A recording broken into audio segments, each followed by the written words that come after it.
Sports Gwinnett magazine, and I am interviewing Allison Diamond on the topic of concussions. So please introduce yourself. Hi, my name is Allison Diamond. I'm 17 years old and I'm a senior honor student at Norcross High School. I've been a cheerleader at Norcross for the past 3 years, and I am also a Girl Scout.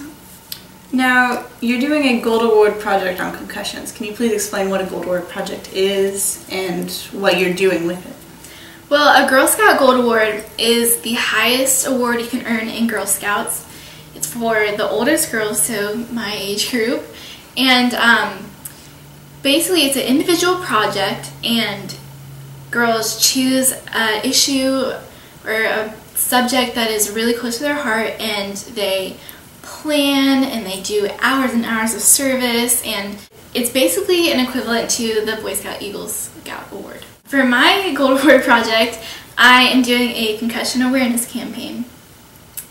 And my focus is to, educate students, coaches, and parents and teachers about concussions. Now, what is a concussion? What are some symptoms of concussions?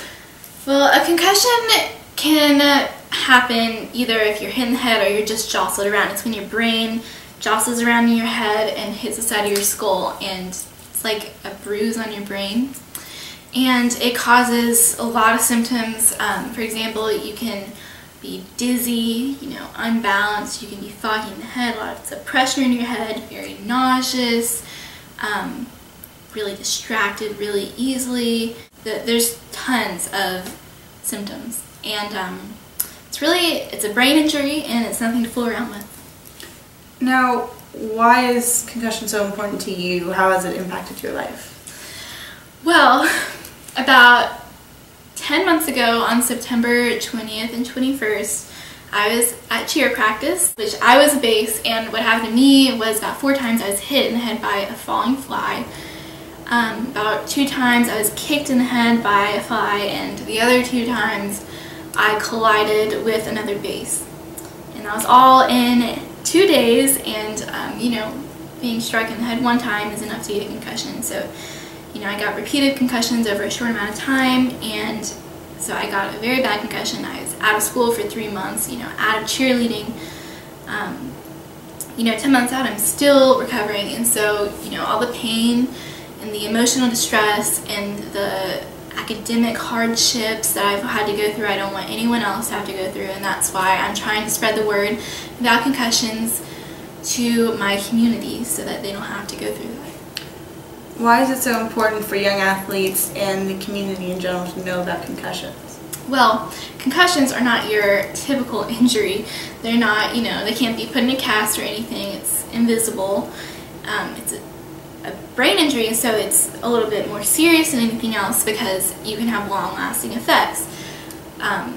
Like for me, I still have balance issues, distraction, which you can get distracted really easily. I'm almost a year out, but, at my concussion doctor's office, I've met several girls my age who have done cheerleading who haven't been to school for a year, and it's really something that you can avoid getting such a severe concussion if it's a case of getting hit more than once. Now, concussion is a serious injury, especially to young adolescents growing up, but why do some people not take it seriously?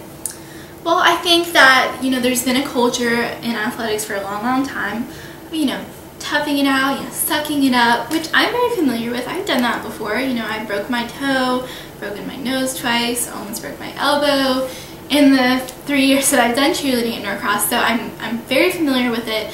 But, in the case of a concussion, it's just not acceptable to suck it up. It's not, people don't take it as seriously because you can't see it. You don't have crutches, you don't have a cast, you're not going to have people asking you if they can carry your books around for you. It's something you can't see, and I think that's why they don't take it as seriously. But it can have long-lasting effects, especially if you don't treat it right, if you don't wait long enough to go back into the game, like what happened to me.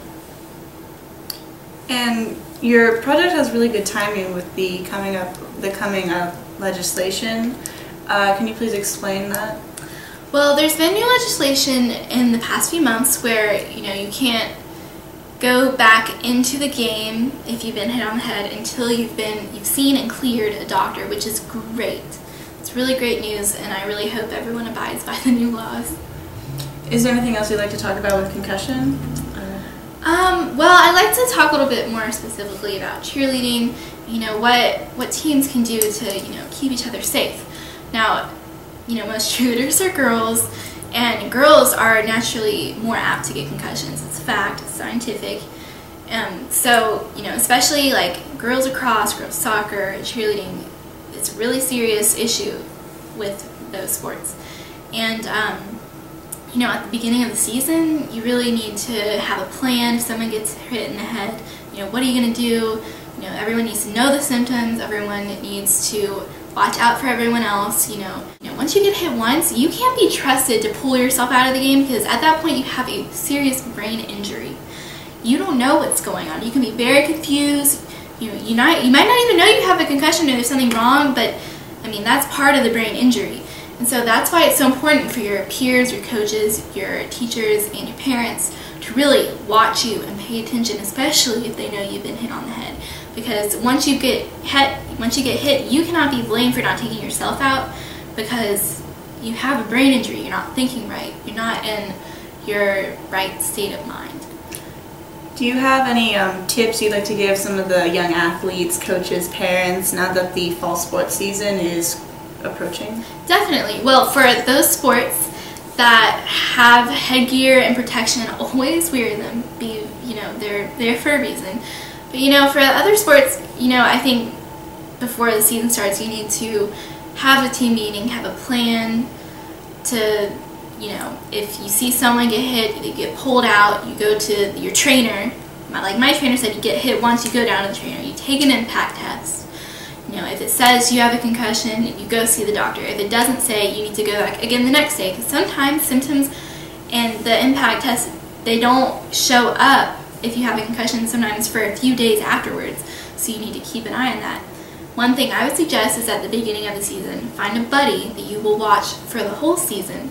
And if you see that they've been hit on the head, really watch them. If you feel that there's something wrong with them, tell someone, because you can never be too careful with this kind of thing, because it really impacts your life. My whole junior year was completely not the way I thought it was going to be. I missed 3 months of school. 2 of those months I had to sit in a dark room with no TV, no computer, no texting, no music, and then I didn't see my friends. I felt so isolated. I felt like no one understood. Of course I was in pain, serious pain, for a long time. And when I did go back to school, I had lots of credits to make up. I was still not all the way healed. 10 months out, I'm still recovering. So, this is kind of one of the extreme cases, but it's a good example of what happens if you're not cautious, if you don't take everything seriously. And, you wouldn't want one of your teammates to go through what I went through. It was horrible, and that's why I'm here. I don't want anyone else to go through it. Well, thank you so much on enlightening us on the topic of concussions. And this is Allison Diamond, and I'm Katherine Macmanus with Sports Gwinnett.